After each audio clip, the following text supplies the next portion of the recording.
Hello,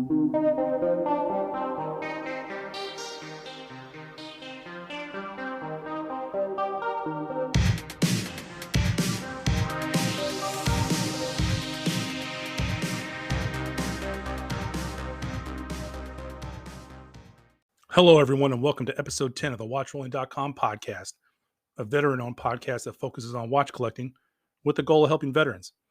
My name is Jason, and I'm your host. If you're new to the pod, welcome, and if you're returning, welcome back. I appreciate the support. Last week, we discussed the VA's Veteran Success on Campus program and how I identified my Tier 4 Grail and what I plan to do to earn it. I had fun discussing both, but I think that VSOC program, the Veteran Success on Campus program, is really helpful to anyone that separates or retires from the military and plans on going to school. I definitely would check it out. Any kind of resource you can get that's going to help you, especially one that doesn't cost you anything, transition from, doing full-time military to full-time college, I think is important and one that should be used. This week was a pretty fun week. I had a pretty good time. I was part of a live stream with Sam from Casual Watch Talk where we did a hit or miss segment. And we did it with his co-host, Chris, who is at Everyday Mastery on Instagram, and John, who's at Tea and Tickers. And we basically just went through some watches that Sam found and did a hit or miss on them. There were some interesting ones. I'll put a link to that live stream in the show notes, so check it out. This week's episode is sponsored by Mushi Watch Straps. Mushi Watch Straps is a veteran-owned business and provides well-built and fairly priced NATO straps, two-piece straps, leather, and canvas straps, as well as watch tools, accessories, and storage. One of the watch accessories I'd like to highlight there's two of them. So there's a khaki canvas and suede watch roll, and there's a blue canvas and suede watch roll. I own a khaki canvas and suede watch roll. It is pretty awesome. The canvas is durable. The stitching's nice. The leather, the little pop rivet on it, they're all fantastic. It holds up to 4 watches and with cases up to 45 millimeters. So they hold some pretty big watches. I know a lot of people tend to stick around 40 to 41, so they're going to hold whatever you have. I use the one I have now to basically store straps in because I haven't done much traveling yet, but I'm going to pretty soon. And I actually picked up another couple of them because I want to be able to travel with my watches in them. And I want to also stash straps in there because I'm starting to load up on straps. So it'd be nice to be able to have some storage that rolls up. They're made from high quality canvas and feature a suede lining. So it's super smooth in there.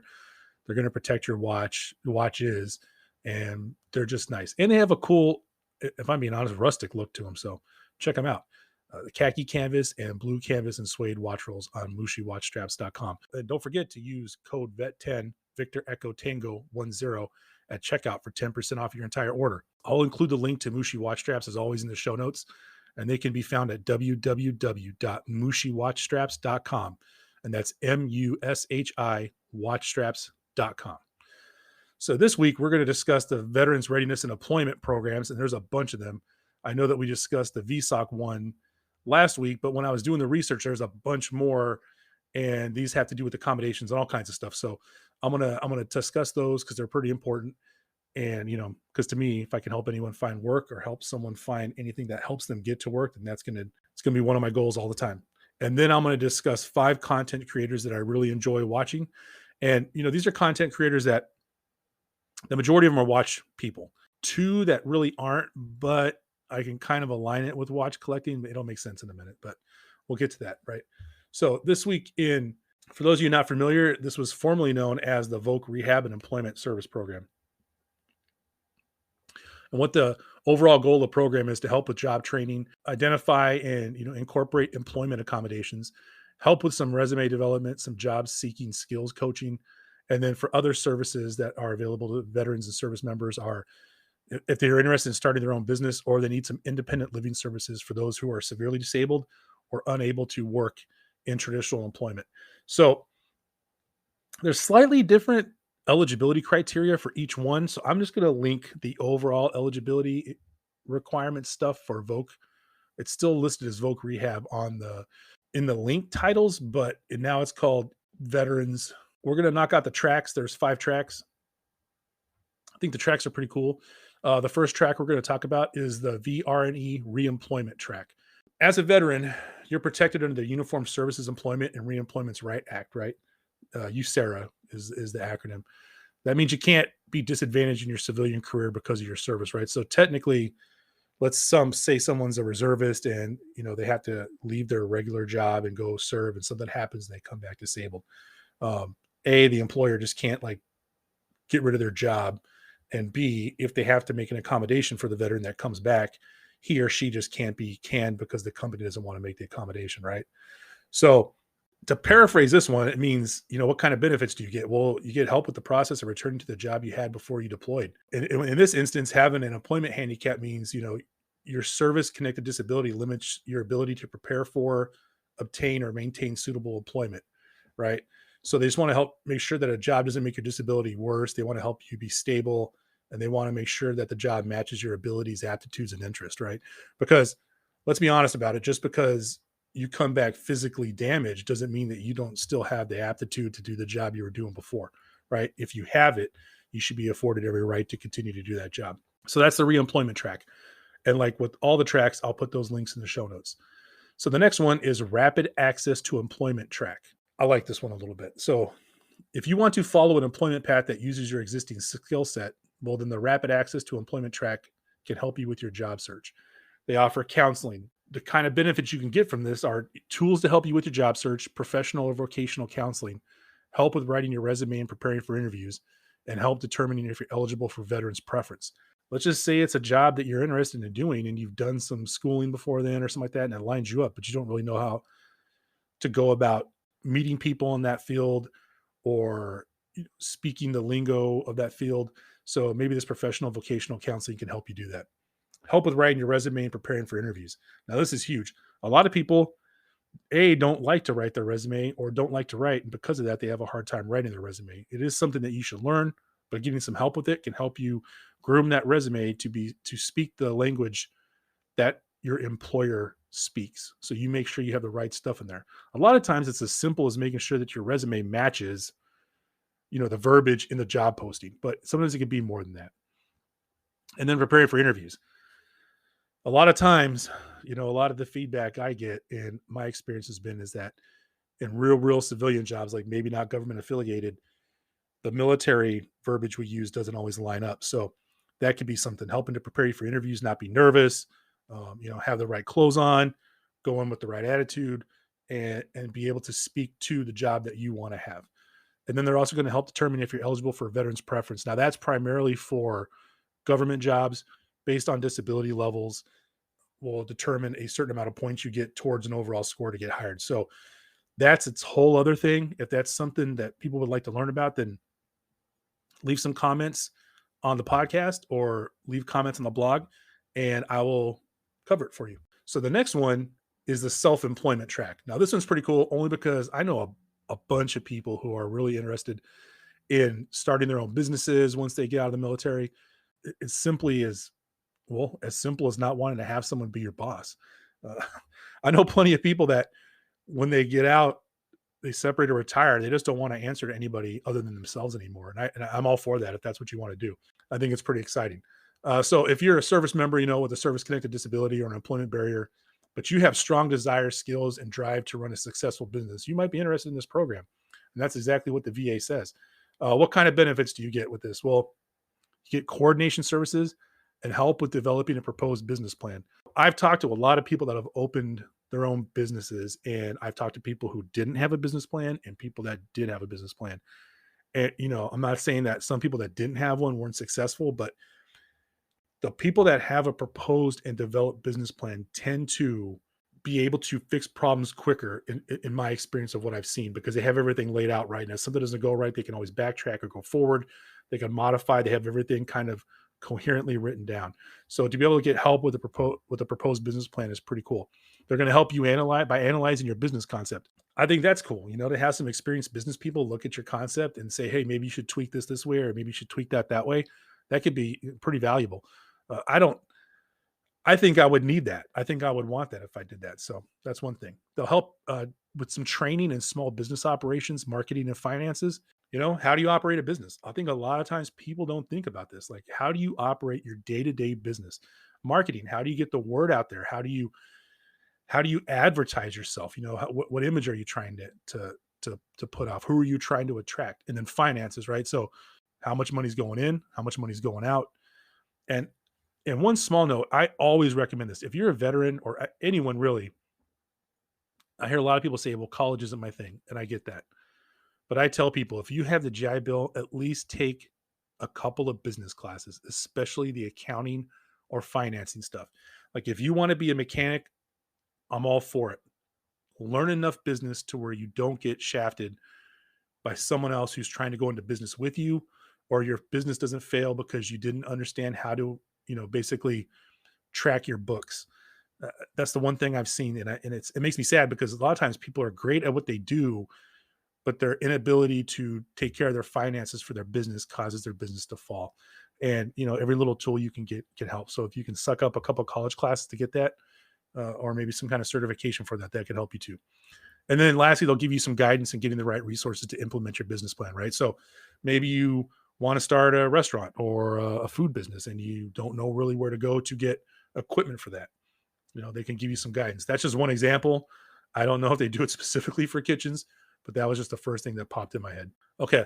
So the next one is some employment through long-term services track. So this one is pretty interesting. I'm going to make sure I try to word it right, right? If you have a disability that makes it hard for you to succeed long term, they'll help you start a new path, understanding that it's a totally different field, and B, you might have to start from square one. This is the way I read it. So let's just say, like me, I was a firefighter in the Navy, and all of a sudden I want to be a wood sculptor or something. I don't know. So then they would help me by giving me a complete skills assessment. So do I have the proper skills to be a wood sculptor? Some career guidance. Does being a wood sculptor pay off? Some job market evaluation. Is anyone trying to hide wood sculptors? Education and training for a professional vocational field that's a good fit for you. So they probably would be like, wood sculpting is not the greatest thing. How about this? And then they help you by trying to find some apprenticeships or on the job training and volunteer opportunities, and then some employment assistance. So the long-term one to me sounds like you have to basically reinvent yourself and start over. And that's kind of what I did when I retired. I can cover that in another episode down the road. But I went from being a firefighter to doing something totally different. And I think a program like the long-term one could have really helped me out. But that's why I want to get the word out to everybody else. So the last track is the independent living track. So this one's pretty serious. If your service-connected disability limits your ability to perform daily activities, right? Bathing, going out in the community, interacting with others, and that's a real thing. People don't realize that a lot of times with PTSD, interacting with people is a very difficult thing to do. And maybe you can't return to work right away. So they can qualify you for some independent living services through this track. And then they'll help you find a job if that's a goal for you. So what do you get with this? You get some evaluation and counseling to identify your needs and goals, because maybe you haven't thought about it, or maybe you think that these things that are affecting you are going to hinder your ability to even have needs and goals. And that's a real thing. So getting some evaluation and counseling can help you realize that your needs and goals are achievable. They'll give you some referral to support services. They'll evaluate you to see if you're eligible for a home adaptation grant. So I covered that a little bit before, but I'll cover it again in a future episode. That's something I probably want to do like once a year, because sometimes the rules change. Basically, if a grant is part of your rehab plan to improve your accessibility features in your home. Now, I don't know this for sure, but like if someone worked from home and they had a small business, maybe they could do that to help make the home office more accessible. That just sounds like something kind of cool. And then a guidance to help you understand if you're eligible for the adapted housing, like I said before, and they'll make changes to your home, like widening doorways or adding ramps and stuff like that. So in most cases, the services help out for 2 years, 24 months. In some cases, they can go longer than that. So it's a case-by-case basis. So we covered the 5 tracks of the VR&E program, the reemployment track, how to help you get your job that you already had or make sure you don't lose it. Rapid access to employment track, like really help you get hired. Self-employment track, you're a person who's highly motivated. You want to start your own small business and all that stuff. A bunch of resources to get you on that track. Employment through long-term services track, like whatever you did before doesn't really line up now, and you kind of got to start over from square one or ground zero, whatever you want to call it. And then the independent living track, where you really need some assistance and some adaptions with your service connected disability. And then once you get that done, you'll be able to start just independently living. And I think those are all good programs. So, like, again, I'll put all those links in the show notes. Check them out. So, now in watch related news, these are 5 content creators that I enjoy. And I just want everyone to bear with me because some are watch related, some aren't. But the first one is called MrAceK Productions. And he's on YouTube under that name, and he's also on Instagram. Now, I'm going to talk about the YouTube channel first because if you like beautiful videography, honest opinions on timepieces, some very nice timepieces too. I would say for me, you're entering tier 3, tier 4, some tier 5 grail pieces. Not necessarily these are my grails, but they're in the neighborhood of those grails. And honest opinions on those watches. The MrAceK Productions YouTube channel is the one for you. It's just the videography is beautiful.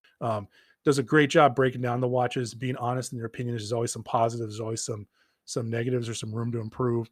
And then his YouTube feed his Instagram feed is, I think, even better because he's a real pilot. Like, he really flies. He's got some cool pilot watches. You get to see some of that. He's into cars too, and there's that whole car, automobile airplane connection, and then with watches. And it's just, if you want to watch some good videography, some honest reviews, good breakdowns of timepieces, go to his YouTube. And if you just want to see cool stuff when you got 15 minutes to kill, then go to his Instagram feed. But that's MrAceK Productions. His gentleman's name's Dale. He's a great guy. We've shot notes back and forth to each other. I've never had the opportunity to meet him, but just great content creator. And I'm using that term content creator because he's got essentially two feeds. He might have more, but those are the 2 I know about. So MrAceK Productions. So that's MrAceK Productions. And I'll put his link in the show notes like the rest of them. So the second gentleman is Standard Time. And so Standard Time has a YouTube channel, just like that, Standard Time. And the gentleman's name is Ashwin. His YouTube channel, I'll read you the feature description because I felt like that was kind of funny and I have a note about it. But, watches and possibly other mechanical interest. It's a lot of opinions, appreciation, and criticism. It's fun, not necessarily informative. And he also has an Instagram feed, Standard Time Insta as well. But I just want to talk about his description because I totally beg to differ. His channel is very informative, but he's honest. He's really opinionated, but I've never seen an opinion without the logic behind it, and then maybe a comparison to another timepiece or a comparison to the market. And there is an appreciation when somebody does something right in a watch, or he could even not like something about a certain timepiece and then show appreciation for something else in another time in the same timepiece for like another facet of it. And it's very balanced, and criticism, but it's always constructive. It's never like, oh, this watch is stupid or something like that. No, it's like, I don't understand why they did this. They did this before, et cetera, et cetera. So I really beg to differ about his channel not being informative because it very much is. And then usually his Instagram feed just supports whatever videos he does, which is really smart, by the way. But beautiful photos. He has some pretty hot takes, but like I said, they're hot takes that are supported with pretty substantial knowledge. And the timepieces he's talking about are pretty much, 90% of them are what I would consider tier 5 grails for me. They're very high end, some higher horology stuff, but it's a good place to go see them to get honest criticism on them, and not from a standpoint of I'm better than you because I have access to these watches. It's more along the lines of I have access to these watches and I want to share them with you, and contradictory to his description, inform you about stuff because I really have learned a lot about these watches from them. So, shout out to Ashwin. He also does some dad jokes on occasion. I don't think he's a dad, but a pretty good dad joke. So Standard Time on YouTube and Standard Time Insta on Instagram. Okay, channel number 3. All right. So this channel is Red Dead Restoration. Now, most of you might already know about this because I think it's a guy. I don't know. He never talks, or she never talks. That person never talks. It's an ASMR watch restoration YouTube channel, Red Dead Restoration. That's the best way I can describe it. There is absolutely no talking. So if you like your videos with a little bit of music and not even like super duper hype music, but most of the time just the sound in the room, if you like to see watches get taken apart, see watch tools getting broken out, and I mean watch tools. I'm talking like there's a cleaning machine, there's a rinsing machine, there's, I mean, you name it, there's all kinds of stuff. If you're military, you'll know this term. If you like to watch someone break something down to parade rest and not talk while they're doing it, and you can just watch a watch repair go and get restored again without any talking, then this is your channel. It's right up my alley. Now, I think he only has about 20, 25 videos. There's not that many, but the channel's taken off since I found it. And if you just want to put something on in the background, it's a great channel for that. But I actually learned a lot about watches just by looking at the watches when they're being taken apart. So that's your call. Red Dead Restoration. Great channel. So channel number 4 is not watch related, but I can draw a line to Red Dead Restoration from it. The channel is called Wilderness Cooking. All right. It's literally Red Dead Restoration, but with outdoor cooking. And the only reason I bring this up is because the gentleman in this, he hardly ever talks. It's him cooking outside. It's in Azerbaijan. It's in the mountains. The videography, just like MrAceK, is beautiful, but we're talking scenery. There's some, macro on flowers, macro on food. He's got a pet goat, like 2 pet dogs, and they just walk around. He makes different stuff all the time. It is just a beautiful show where there's no one talking and you get to just take in the beauty of this place. And usually at the end of every episode, he'll feed like the kids in the village because it's in a village. But it's just, and there's a ton of videos on there. So, I'm not talking like whatever you can think about cooking, it's been cooked on this channel. So it's just a nice, relaxing channel, and I enjoy it. Wilderness Cooking. Again, not watch related, but all of us watch collectors have to eat. So, if I was going to eat and I could eat outside in Azerbaijan, that'd be kind of cool. All right. So the last one, I'm going to give you the channel name, the link in the show notes. The channel is Wondrium, and there is this episode called What is Time with Professor Sean Carroll. It is a discussion of time and space in 3 dimensions, time in space being 4 dimensions. It's a philosophical discussion of what is space and time. And it offers differing opinions on different philosophical concepts of space and time. But this thing is just a pretty awesome 30 minutes. I don't really want to paraphrase too much because I feel like it'll ruin the episode. So all I'm going to say is, if you like time, if you like horology, if you're interested in watches, if you just want to learn something, go to the Wondrium channel, What is Time, with Professor Sean Carroll. And I'll include those links in the show notes. All right, closing thoughts. Episode 10. I really appreciate you tuning in for the last 10 episodes. A year ago, I never would have even thought I was here. 10 episodes. It's just, I'm pretty happy, and it's been fun doing it. And just thank you for tuning in. I hope I can, my goal is to have 50 by the end of the year. So we'll see. I'm taking 1 week off. So that means I got to knock out, a bunch more with probably just like taking Christmas off, but we'll see. Thanks for tuning in. And I'm going to take a week off, like I said. So next week, there won't be an episode as I'll be on my 1 week break, but I'm going to use this time to reorganize my schedule. I'm going to reprioritize my blog and everything else, Instagram, around my podcast. Going forward, the podcast is going to come first and everything else will support that. So I just think on my Instagram feed, you're going to see less just random watch shots.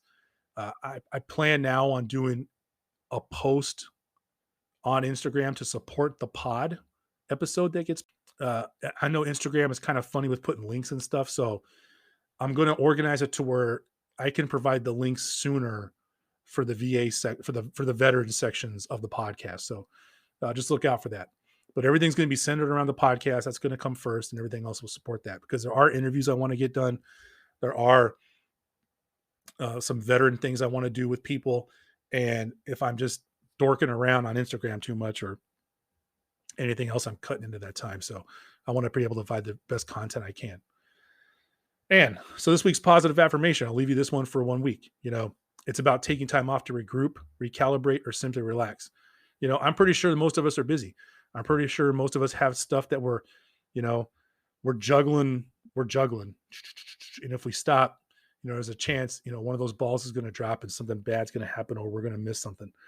So it's just a friendly reminder of, you deserve it. You owe it to yourself occasionally to take time off. And that doesn't have to be like me taking this time off for a week to regroup. It doesn't have to be to recalibrate. It could be to simply just relax. Maybe that's what you need to do. For me, I'm the kind of person where if I'm doing something, if I got a project and I get to a certain point, I realize there's stuff I need to change. I think at times it's easier for me just to like do an all stop real quick, reorganize, regroup, and recalibrate. For me, that's what I need. And for me, that's what I deserve. For you, I'm just putting a simple little reminder out there. Take some time off to do occasionally what it is that you need to do so you can center yourself because you deserve that for yourself. And then usually it gives you a fresher approach when you go back at it. So I hope everybody has a great week. I look forward in 2 weeks to coming back with episode 11. I appreciate all the support to everyone that's helped me get this up and running. Episode 10 sounds really cool, and I look forward to episode 11. And remember, at watchrolling.com, you make the watch. The watch doesn't make you.